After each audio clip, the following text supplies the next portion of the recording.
ভারতীয় সংবিধানের জনক বি.আর. আম্বেদকর সম্পর্কে অবমাননাকর মন্তব্যের প্রতিবাদে কেন্দ্রীয় স্বরাষ্ট্রমন্ত্রী পদত্যাগ দাবি করে এবার মালদায় আন্দোলনে নামল কংগ্রেস।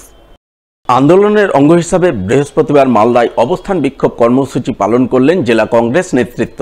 এদিন এই কর্মসূচি পালিত হয় মালদা শহরের বৃন্দাবনী ময়দান সংলগ্ন গান্ধী মূর্তির পাদদেশে।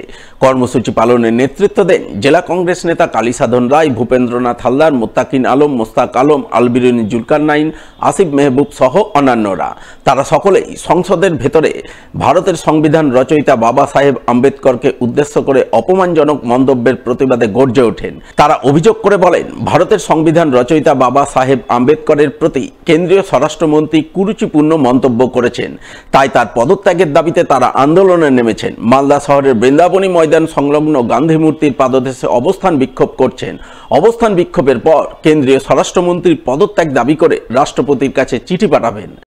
ভারতবর্ষের স্বরাষ্ট্রমন্ত্রী অমিত শাহ, সংবিধানের যিনি জনক, যিনি প্রান্তিক মানুষের কাছে পূজনীয়, শ্রদ্ধেয়, সম্মানীয়, তার সম্পর্কে অত্যন্ত কুরুচিপূর্ণ একটা মন্তব্য করেছেন।